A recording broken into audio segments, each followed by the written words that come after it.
Well, Dan. It looks like Joe Shimoda, the number 30 with the green leader lights, making that switch from Pro Circuit Kawasaki to Honda HRC, taking over Hunter Lawrence's ride. And what a great way to show off. Keep in mind, Joe Shimoda qualified 18 fastest earlier today, a career worst. I'll say that again. Career worst qualifying. Check it out. Justin Brayton, Joe Shimoda, the number 30, out in front, looking solid. Well, that's a great way to get out of the gate, get this 250 heat race number 1 started here in San Francisco. And I tell you what, Joe Shimoda's been a championship favorite. We've talked about him all preseason. He wasn't on the podium last weekend, so San Francisco, this is going to be a great opportunity for him to get off to a great start like he did and potentially get on the podium tonight. But I'll tell you what, this is the start of it. You've got to get out front early, like I said earlier, get this heat win. And remember, this is the first time that he's hitting some of these jumps. So impressive, Shimoda out front. And let's take a look at Jordan Smith on the 31 out there in second. Solid start for the 31 veteran of the sport. You know, definitely looking good. And Justin Brayton, let's comment on that start. With this kind of thick mud that these guys are dealing with, you chop that throttle, it is a natural throwing the anchor out. It's slowing down on brakes. It might just be using that throttle to control the downward descent and the acceleration. Well, what's interesting, Lurch, is you don't know for sure. You don't know if you're going to hit the brakes and slide. You don't know if the mud is going to soak you up. That was the first start of the night. So props to Joe Shimoda for running it in deep with just enough to come around the first time first. Take a look at it. We got riders down on that tabletop right there. A couple of them going over. They are okay. That's one thing about crashing in the mud, JB. It's a pretty safe way to fall. Yeah, if you're going to crash, you might as well pick the biggest mud hole you can because that's the softest. But the hard part about crashing now in the mud is just now your gloves are soaked, your hands are completely mud, your handlebar grips, you can't hang on. So it's definitely not what you want. And look at the 30 out front. He's the cleanest. That's what you want to do. You want to stay clean, some nice yellow gear. That red Honda looking good out front. JB or Dan, take a look at the spacing we have for first, second, third, fourth there. Is that just to prevent from maybe losing some vision, or is this the kind of thing if you've got that glass in your face, you can't see where to even go? Well, I think you just can't see where to go. Jordan Smith running in a solid second. And some of it, too, is you just want to get to the main event. You know, you talk about Hunter Lawrence at the first round in the 450 class. He missed the main event, so that's the last thing you want to do. And in these mud conditions, anything can happen. So if you're Jordan Smith or even Mitchell Oldenburg, you just want to kind of have a solid race, get a decent game pick for that main event, but you've got to make the main. There's no excuses. You have to make the main event no matter what the conditions are. 99 of Julian Baron on the big screen right there. It's a little muddy, but that is him. He is a true rookie out here. Great showing last week in Anaheim, JB.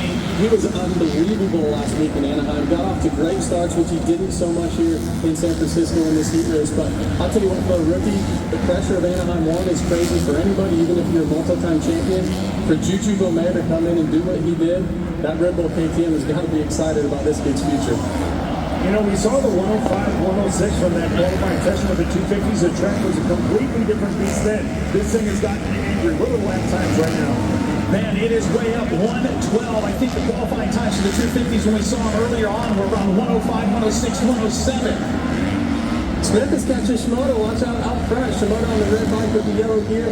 Jordan Smith is starting to inch. Oh, Shimoda almost lands on the lapper. Almost goes down. Having trouble. Jordan Smith takes advantage. The 31 flies right by, and Joe Shimoda cuts down low.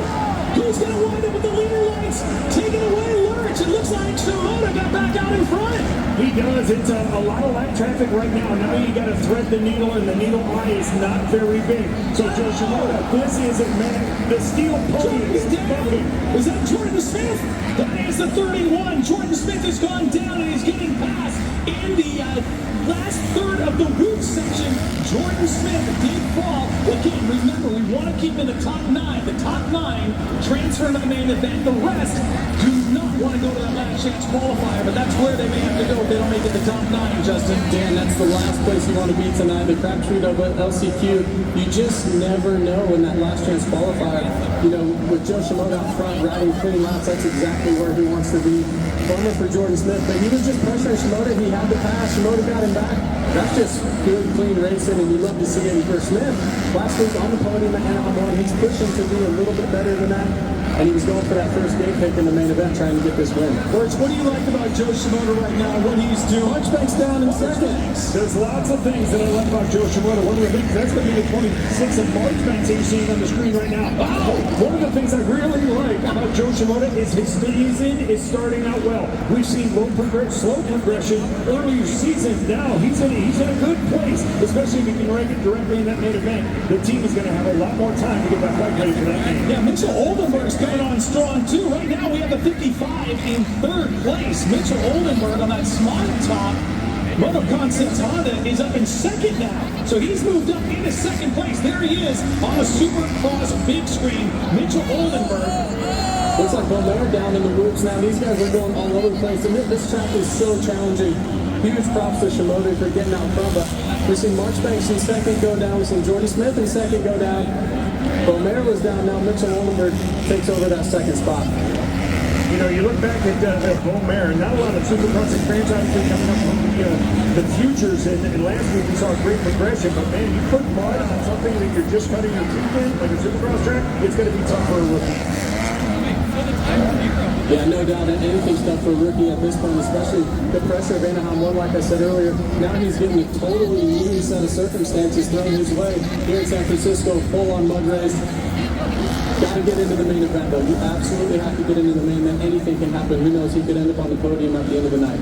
Hey, think about Joe Shimoda, one career heat win in East Rutherford last year. That was before those rains came down. Let's look at a replay here.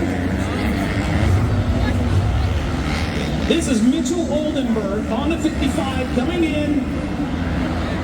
Oh, that's got to be frustrating. It's so frustrating, and now he's got to pick up his bike in the mud. His gloves are going to be all wet. His grips that he's holding on to are going to be wet and muddy. It's really difficult, but you just got to keep charging forward. You absolutely cannot give up. And look, Jordan Smith is back in the number 2 spot. And the white flag is out, Birch. This is the final lap for heat number 1. Hey, JB, you're seeing some of these line develops, and we've seen the hills and valleys of California, but these things are going to get really deep. They're going to start dragging those foot pegs. They might have to move inside or outside, but that's where all the spray is going. It doesn't give them many options.